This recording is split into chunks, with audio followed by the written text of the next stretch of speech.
Recording.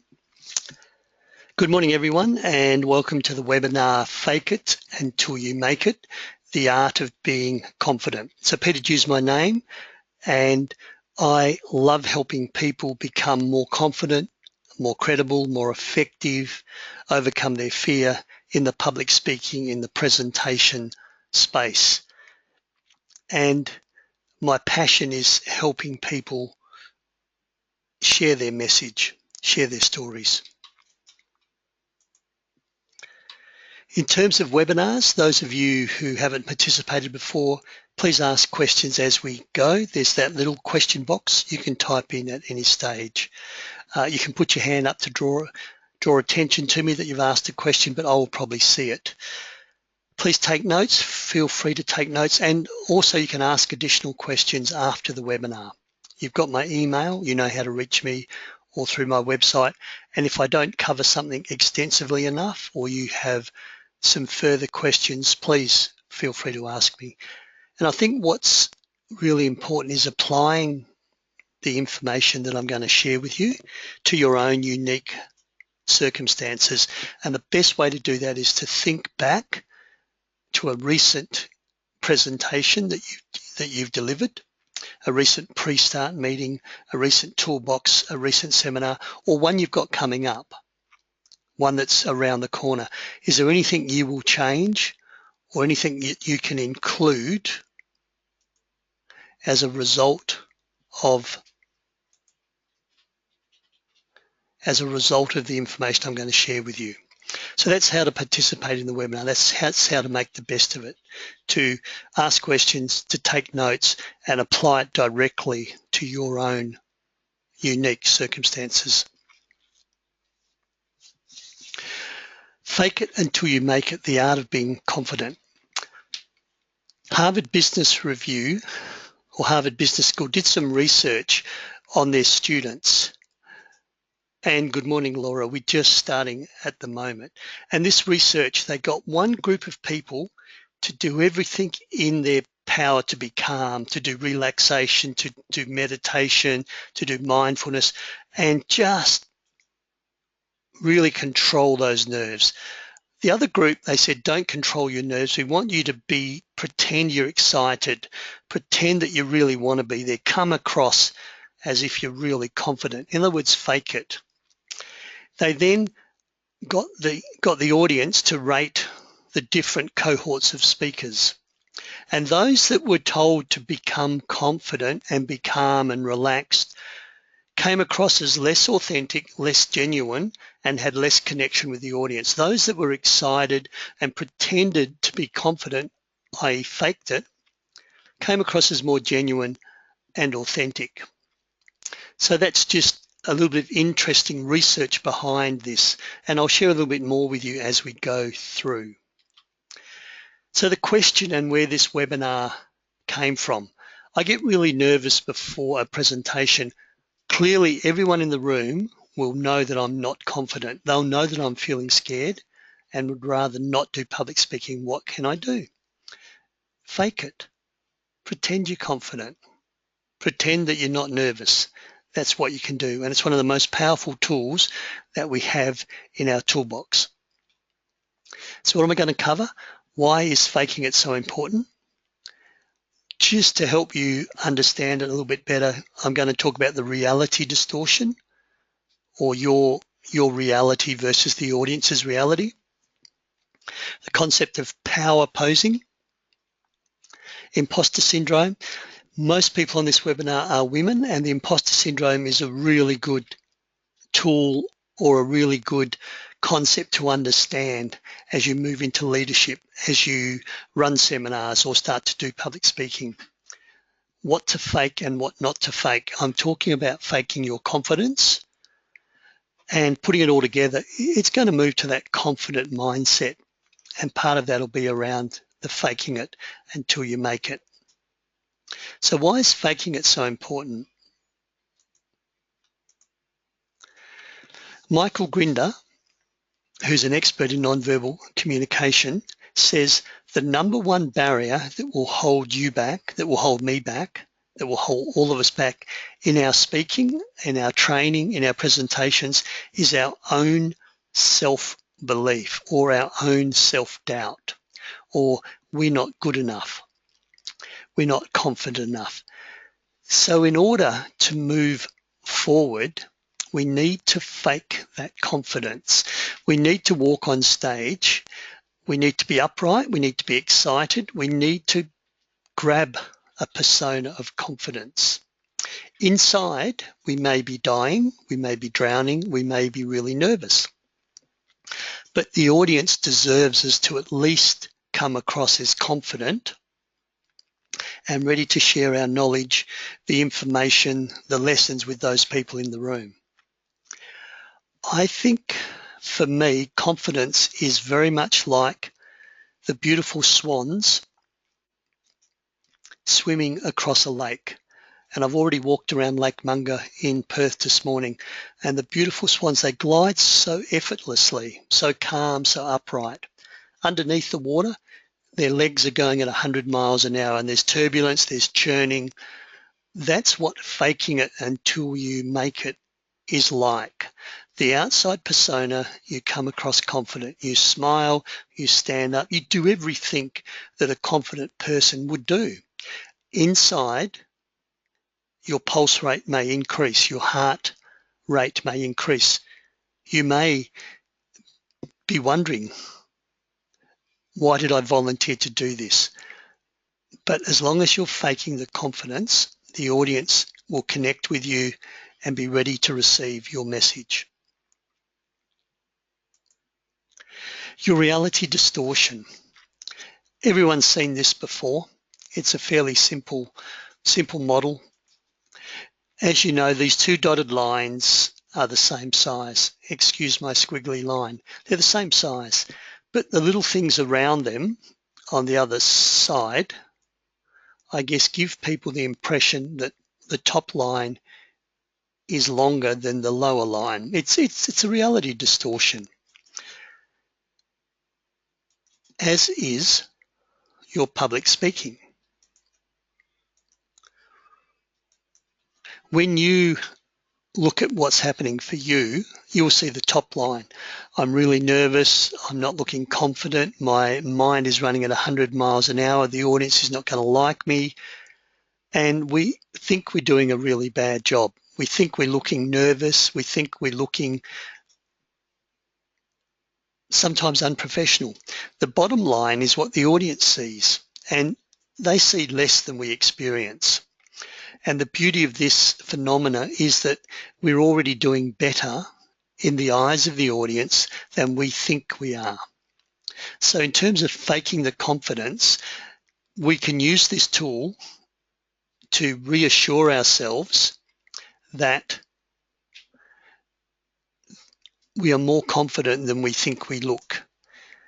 The audience sees us as better, as more confident, as calmer than we feel ourselves. So part of faking it till you're making it is having that knowledge, that wonderful understanding that if we come across and pretend that we're confident, the audience is going to double that and make us twice as confident as we think we are. So that's the reality distortion. If you want to put some numbers around that, what you get is if you think your nervousness is, say, 8 on a scale of 1 to 10, the audience probably sees you as a 4. If you think you're a 7, the audience probably sees you as a 3. So really, if you want to invert that data or flip it, each of us is doing 200% better than we give ourselves credit for, twice as good. Remember, the audience is only seeing half of what's happening to us. So that's your reality distortion, your nervousness check.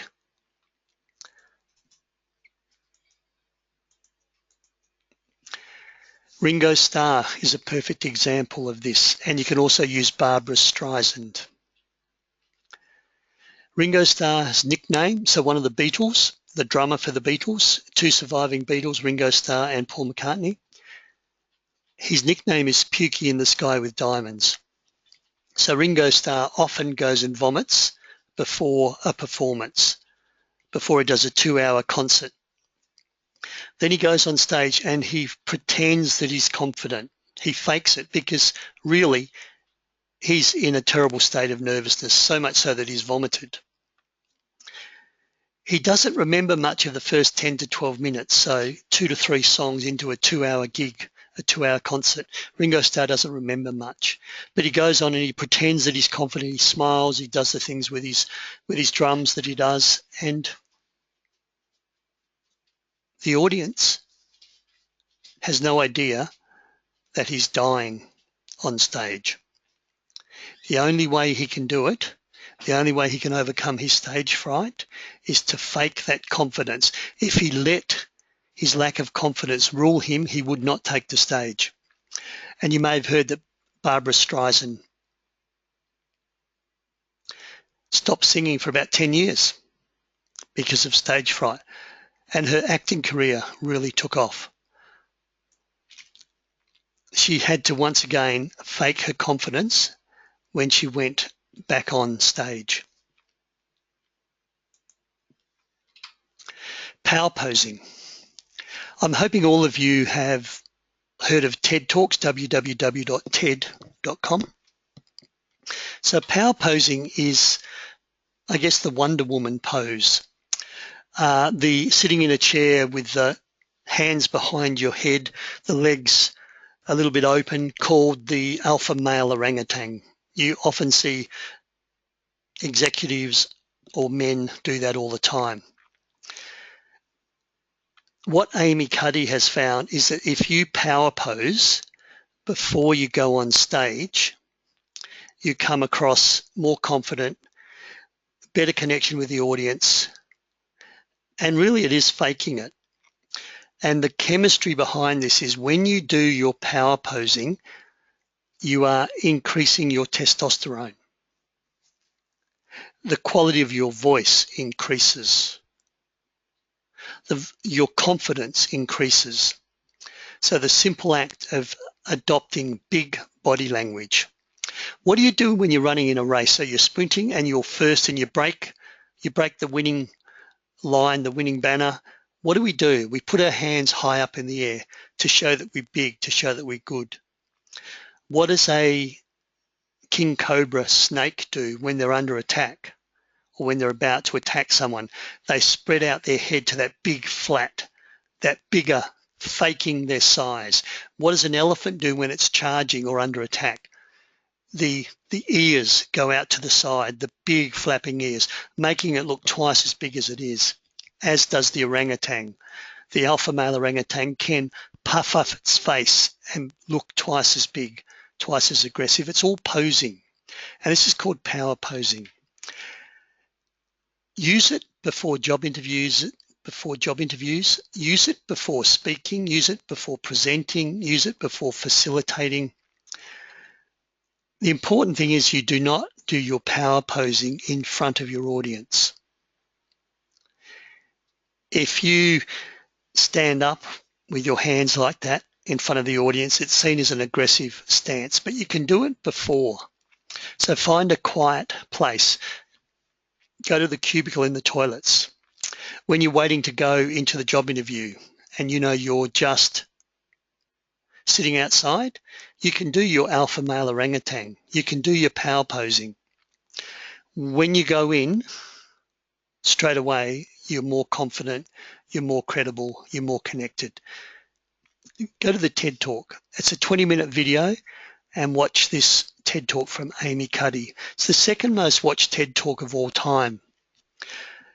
A little bit of background about Amy Cuddy. She was a Harvard Business School lecturer, and she had a motor vehicle accident and had an acquired brain injury. Her rehabilitation was quite extensive. She returned to work and the lecturer or her professor said, Amy, you need to go back on and start lecturing straight away. And Amy said, look, I can't. I forget things. My mind's not working as good as it used to be because she's got an acquired brain injury, remember.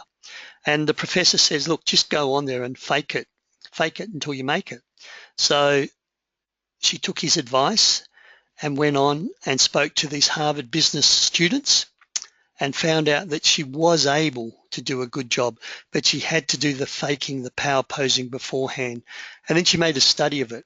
And the study of her power posing and faking it till you become it is the concept of this TED Talk.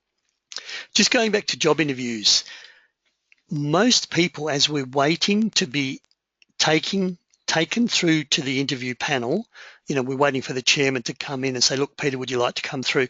Most of us are sitting outside in the waiting room with our hands between our knees, crouched over, small, passive, shy body language. And then they say, Peter, would you like to come through? So we walk into the room, we sit up right, and we try to be more confident and try to be, more assertive. It doesn't work, because you've been modeling passive, small, shy body language for the 5 or 10 minutes while you've been waiting to go through. So Amy Cuddy says the simple act of adopting powerful body language prior to speaking, job interview, presentation, facilitation, makes a huge difference in how you come across, your vocal quality, your energy level, your confidence. Going to pause for a moment. Who's seen this TED Talk from Amy Cuddy? Just write in your dialogue box. Who's got any questions so far about faking it until you make it? Or as Amy Cuddy says, fake it until you become it.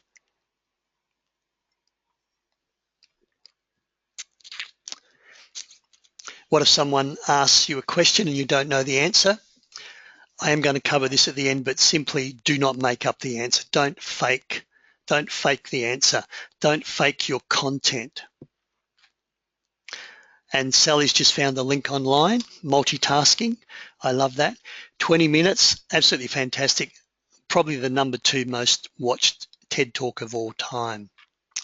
So just getting back to that, this is faking your confidence, or creating confidence, or doing power posing to make you look more confident. This is not faking your answers, faking your content. And I'll talk more about that later on. Thanks, Sally, for that comment. Has anyone seen the TED Talk from Amy Cuddy?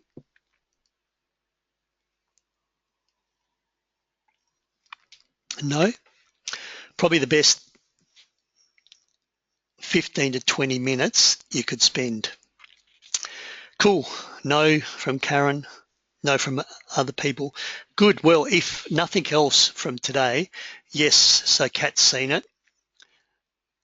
If nothing else, go and watch that talk.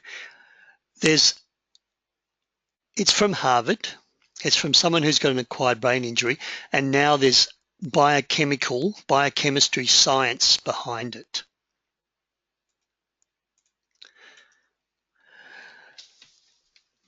One, two, three, four, five, six, seven, eight ladies on the webinar. The Imposter Syndrome.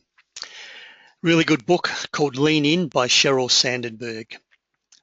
One of the best-selling business books. Sheryl Sandberg talks about imposter syndrome, and it affects women 10 times more than it affects men. So the imposter syndrome, most men fake their confidence really well. Most women in leadership struggle with their worthiness. And what Cheryl's found out, that a lot of women think that they're not worthy, they're not good enough, they're an imposter, they really haven't earned the job, whereas most men think they are good enough. One simple example that Sheryl Sandberg found, and we'll go back to the job interview. Men will apply for a job when they meet 75% of the selection criteria, 75% of the job requirements. Men will have a crack at it.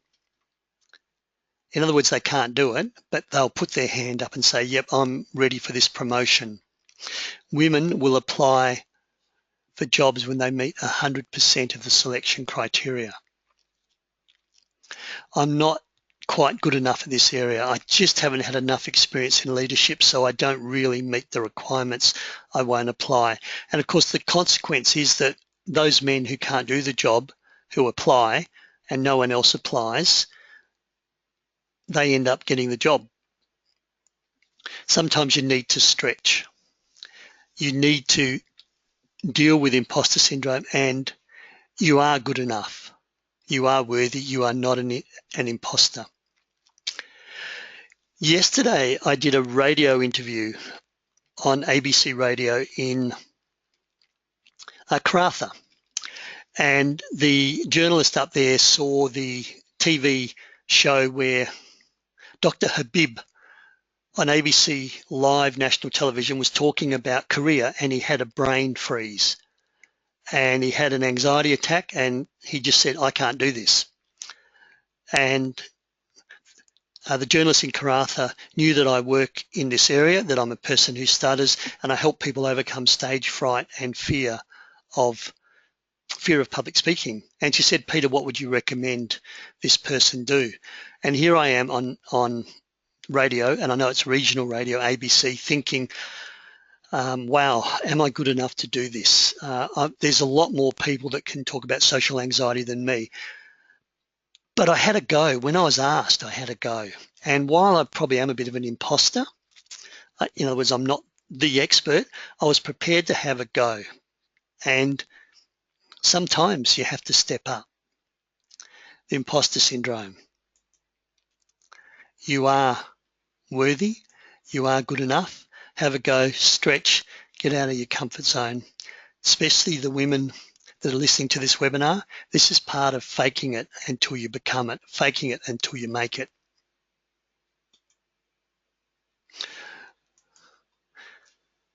What to fake and what not to fake. And I've kind of covered this. In speaking, in presenting, in facilitating, in training, confidence is the one and only thing that you should fake. Do not fake your content. Do not pretend you know your audience if you don't. Do not make up answers. Do not pretend to be culturally aware if you're not culturally aware. One of the things I do, I travel all around Australia speaking and presenting. I like to acknowledge the traditional landowners. So I'm going to be in Bendigo in a few weeks' time, and I'll need to acknowledge the Dja Dja Wurrung people. When I go to Geelong, it's the Wathaurong people. When I go to Swan Hill, it's the Yorta Yorta people. So I was presenting in Cairns, and I tried to do my homework and find out the correct traditional landowners. And the response was, there's 3 different groups here, and they're in dispute. So you need to acknowledge all of them, and you need to acknowledge them properly. I'm not that culturally aware. I'm not that clever, so rather than offend anyone or do something wrong, I just acknowledge the traditional landowners. I didn't pretend that I knew whose land I was speaking on. And the safest thing was not to fake that particular area. I still came across as confident, but I just acknowledged the traditional landowners. So be careful what you fake. You have absolute right to fake your confidence. If you don't know the answer, find out and get back to people. Any questions on that aspect? Okay, good. Moving on. So let's put it all together. This is the confident mindset that helps you fake your confidence. One thing to have is have some affirmations, and simple affirmations, and this comes from Dr. Susan Jeffers, Feel the Fear and Do It Anyway. Those affirmations, when you're in self-doubt, I'm not good enough, what do you use to replace that self-doubt? And once again, it's kind of faking it. I'm powerful and I'm loving it. One step at a time is enough for me. Better to have tried and failed than not to have tried again. And not that you would have failed, because I don't believe in failure, I believe in lessons. So have a try. You don't get the right outcome from the audience you hoped. What can you learn from that? Adjust, train, try again, and come across as more confident. Do some visualization just in your mind. I always arrive at my workshops early, about an hour early, and I just like to walk on the platform and sit in some of the seats in the audience before anyone arrives and start to visualize. One thing higher than that, it's called future pacing. So play your conclusion, your closing remarks in your mind. Say your opening introductions. Play the audience applauding you as you conclude over in your mind. Play the movie. If you can play the movie of you presenting, it's called future pacing. It's a neuro-linguistic programming tool. If you can play that in your mind, what it really means is when you go on stage, you've already done it before. You've already done it before. And your success is kind of guaranteed because you've played it over. You've done future pacing. And then do your power posing. Do your body language. Be confident. Fake your confidence. So if you do that cascade of things, the affirmations, the visualization, future pacing if you can, if you're not familiar with future pacing or you can't bring the movie, that's fine. Affirmations, visualization, and do your power posing 2 to 5 minutes before you take the stage. Then you will fake your confidence successfully. You'll look confidence in the audience's mindset, and you'll do a great job. One of the things I let people know with public speaking is that your fear, your nerves will probably never go away.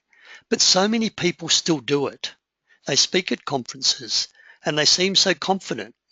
It's not that they don't have nerves, it's that they're faking their confidence and they've got the courage to step up, to present, to lead pre-start meetings. They've got the courage to do those things. They fake their confidence, but they've still got those nerves. The swan swimming underneath the water, below the line, nervous. They've still got those things happening on, but people just don't know. Fake it till you make it. Really quite simple. It works. It's a simple tool. We can all do it. Takes courage. You've still got to walk on the stage, but just by faking your confidence, you'll come across so much better. Any final questions? As I just want to let you know of some upcoming workshops. You all know how to get to my website, find my webinars. I'll have some webinars in March, which I haven't set yet, but we're going to Melbourne, we're going to Bendigo, we're going to Mildura, Karratha in a couple of weeks' time. I'm in Brisbane in April. Please, if you have any colleagues that might be interested in our workshops, please let us know. They're always on the website and we can always come in-house and do an in-house workshop. Any last questions on faking it until you make it? Any last comments? Is it an instant antidote to fear? No, it's not. You've got to kind of do it. You've got to kind of do it. You've got to stand on stage before people, and stage is a metaphorical stage. You've got to stand before your team of people. You've got to stand at a safety meeting. You've got to stand at a conference.